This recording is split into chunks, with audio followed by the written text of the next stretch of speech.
Clue Clay, what a frabjous day. Kingdom Hearts 3 Critical Mode has come out. Let's talk about that. So, Critical Mode is the thing, and oh my god, I'm so finally happy it's here because all of you little fucking assholes who were bitching that the game was too easy, well now, shut up. Because it's really hard. Like, stamp of approval, it's critical, it's hard, it is going to beat your face in. Hell, I didn't stream this, I streamed the first couple of minutes, like the first hour and a half of my playthrough after I beat the tutorial, and I died to Darkside. I died to Darkside. Like, what? Like, how do you die to Darkside? I wasn't paying attention mainly, and that's this game's mantra for critical mode. If you don't pay attention, you're gonna get wrecked. Yeah, it's really, really hard, and I'm glad it's hard because not everyone will stop bitching, and that's great. So anyway, critical mode is just one of those things that came out of nowhere. Well, it didn't come out of nowhere. It basically got announced like a week beforehand and then got dropped on us the next Tuesday, and I'm really glad for that. It actually was a fun time to go through. It took me a little bit longer to get through the story. It kind of took me about the same time it usually takes me to get through Kingdom Hearts 2, like about 40 hours to beat the story, but I still went around and like got all the chests and all the lucky emblems and, you know, did all the treasure hunting stuff, and I crafted the God Save the King and Queen pluses for Donald and Goofy. I went around and did a bunch of mini games. I wanted to be prepared for the finale of a game, and I'm glad I did that. But I'll get to the finale in a little bit. What I want to go on first off is you're gonna die quite a lot. Like, you're gonna die. I kind of wish the game had like a Cuphead style death count, because most of your deaths will come from the first half of the game, like Olympus mainly, until you can get like the Kupu coin, if you still want to use the Kupu coin, because it still is in critical mode. I know a lot of you didn't want the Kupu coin, but I appreciated it because it was a lifesaver and a half. It really did help me get through bosses that, like, I had one more hit, because I hate when that happens in a boss fight.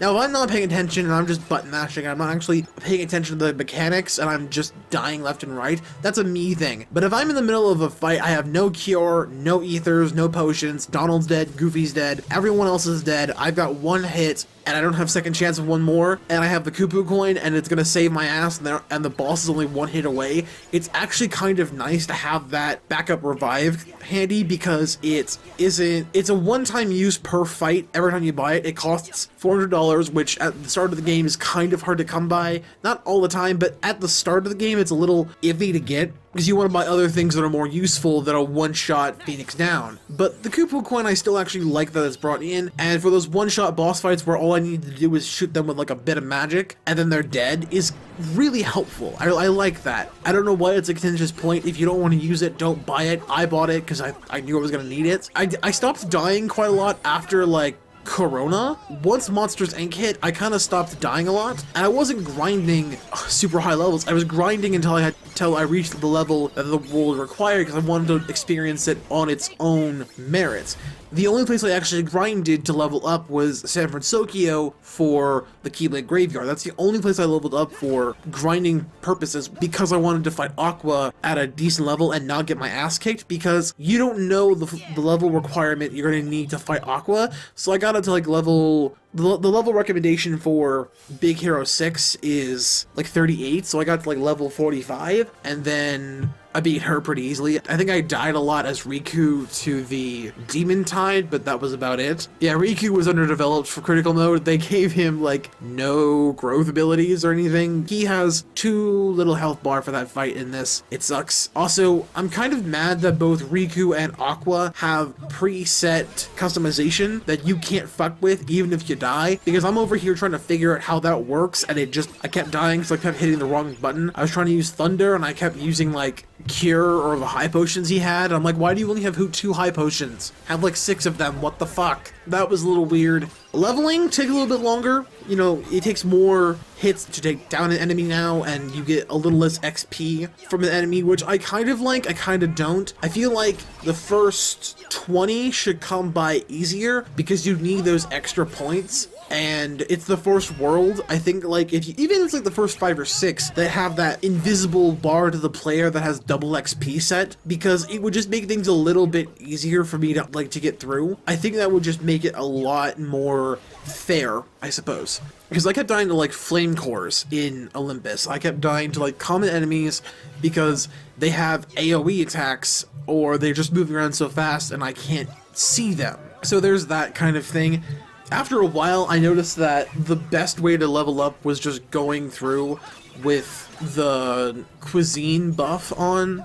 That's how I leveled up kind of quickly in San Francisco, was I had the XP incentive buff turned on for the cuisine. I liked that.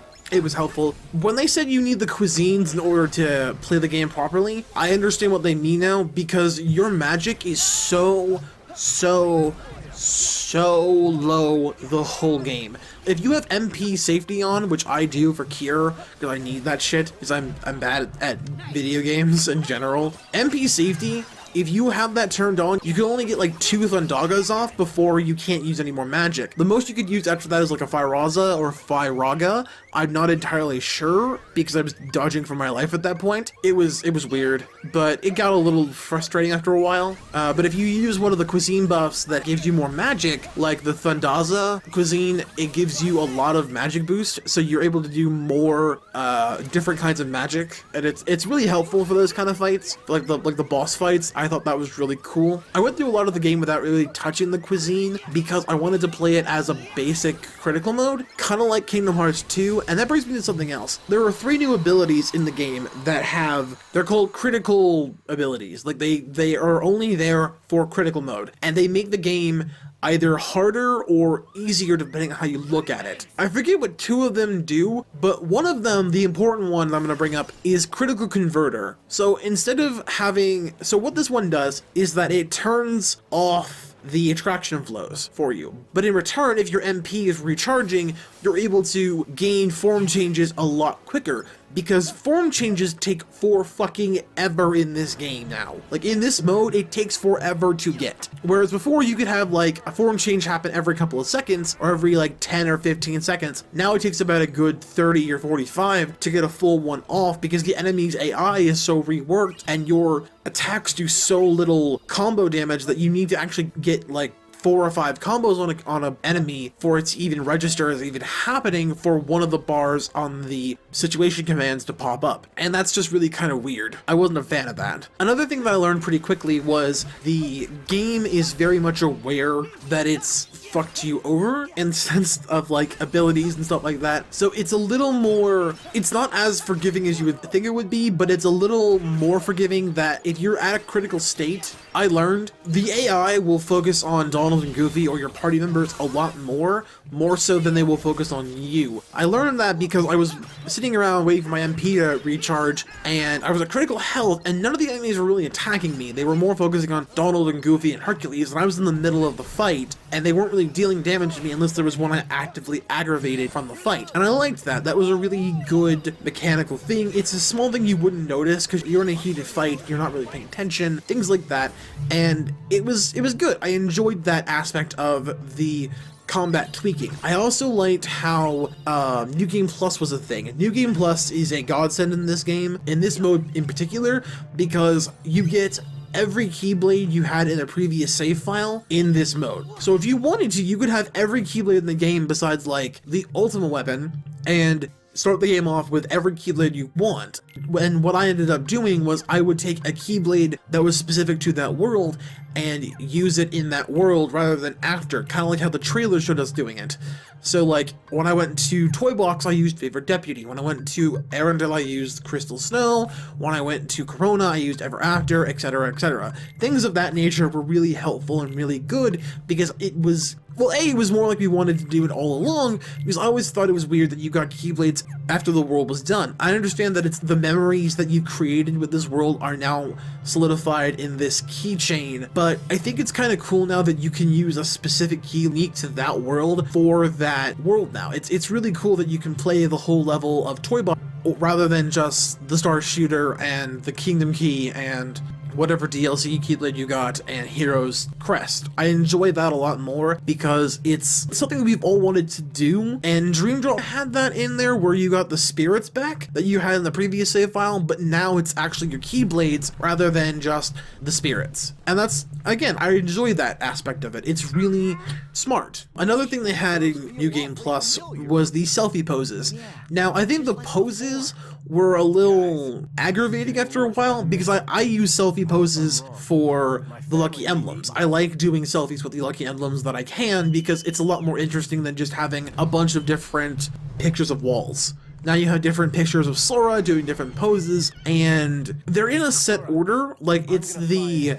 So the order of the ones, from what I remember, was in the circle thing, like in the middle of Sora's finger, and then he'll flick it, and then it's the two-finger, like, perspective, like, look how tiny thing, and then it's the hand holding it for perspective again to see how tiny it is, like it's in the palm of your hand. And then there's the original two, which is the smile, and then the putting his arm back and saying cheese thing. And that one's my favorite. I love that one. It's so cute. But because of the way the selfies are now set up, you can't really see that one until you cycle through them all, and it's just a bitch and a half. I wish they could have you set up the which ones you want to see in which order. Like, there was a set list of poses Sora would go through, or it would change every time kind of thing. That would have been really good. I hope they fix that for the next DLC, because it's a little annoying, because if that's the case, I'll just remember which battle gates have which selfie poses, and only get the ones I want. And the only one I really want is the palm perspective one, and then that's it, and then I'll just get a new save file and save over that and be done with it. But again, that's a me thing. There's a new thing that this mode added, which was the certificates. It was the certificate of completion and the certificate of, I want to say, like the luck certificate, like the one where you get, like, there's two certificates, one for beating the game on critical mode, and then there's one for beating the game with all 90 lucky emblems in your photo gallery. So basically just, you know, beating the game and, you know, being able to see the secret ending. That's really cool to me. So those certificates were really, they were good. They were kind of like those, the Mushroom 13, Lingering Will, and the Data Organization Battles tokens you got from Kingdom Hearts 2. I kind of wish there was like a different necklace you could wear, or a bracelet, or a crown, or a hat you could put on Sora at the end of it, but I'm not really worried about it. I'm not like too stressed. I'm more just, cool, we get a certificate, fine, whatever, that's great. But yeah, that's critical mode for me, guys. I enjoyed it. I got my ass kicked a lot, but it was more than often my fault, and I will admit that. I hope you guys had fun getting your face kicked in as much as I did. Be sure to like, comment, and subscribe. My name is Chris, and god damn it, why do I have to keep dying to these things? They're just fucking fire!